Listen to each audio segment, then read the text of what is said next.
Paravur block panchayat 2026-27 വർഷത്തെ budget block panchayat vice president Jessy Lalu അവതരിപ്പിച്ചു.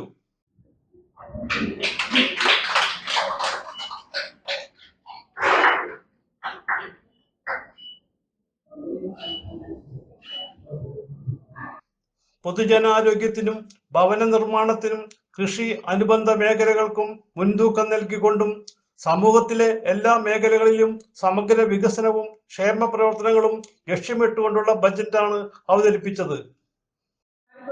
കാലഘട്ടത്തിന്റെ ആവശ്യങ്ങൾ തിരിച്ചറിഞ്ഞ് കൃഷി, ആരോഗ്യം, സാമൂഹ്യ സുരക്ഷ, വിദ്യാഭ്യാസം എന്നീ മേഖലകൾക്ക് മുൻഗണന നൽകുന്ന ഒരു ജനകീയ ബജറ്റാണിത്.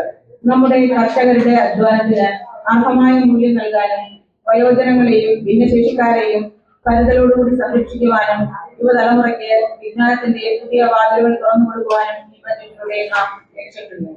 അടിസ്ഥാന സൗകര്യങ്ങൾ വർദ്ധിപ്പിക്കുന്നതോടൊപ്പം തന്നെ പാർശ്വവൽക്കരിക്കപ്പെട്ടവരുടെ ഉന്നമനത്തിനായി പദ്ധതികൾ ആവിഷ്കരിച്ചുകൊണ്ട് എല്ലാവരെയും ഉൾപ്പെടുന്ന ഒരു സമഗ്ര വികസന മാതൃകയാണ് നാം മുന്നോട്ട് വയ്ക്കുന്നത്.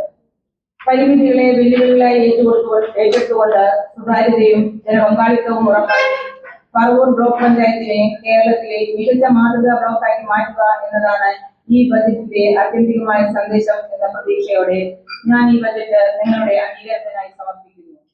Block panchayat president PR Saijan അധ്യക്ഷനായി.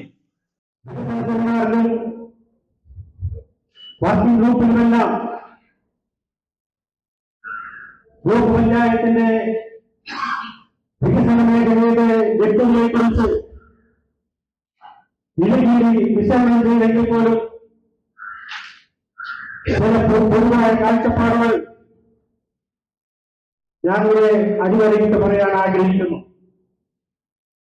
പറവൂർ ബ്ലോക്ക് പഞ്ചായത്തിന്റെ കീഴിലുള്ള ചിറ്റാറ്റുകര, വടക്കേക്കര, ചേന്നമംഗലം, ഏഴിക്കര, കോട്ടുപള്ളി എന്നീ പഞ്ചായത്തിലെ ജനങ്ങളുടെ ജീവിത പ്രശ്നങ്ങളും വികസന സങ്കല്പങ്ങളും ആശയങ്ങളും ഏറ്റുവാങ്ങി ബ്ലോക്ക് പഞ്ചായത്തിന്റെ പരിധിയിൽ നിന്നുകൊണ്ട് ആർജിക്കുന്ന സേവനങ്ങളും വികസനങ്ങളും കൃത്യസമയത്ത് കൃത്യമായി എത്തിക്കുക എന്നതാണ് ബ്ലോക്ക് പഞ്ചായത്തിന്റെ ഏറ്റവും വലിയ ലക്ഷ്യമായി മുന്നോട്ട് വെക്കുന്നത്.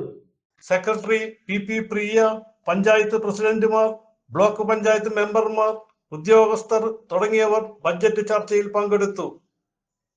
CJ Joy, city voice news bureau, north Paravur.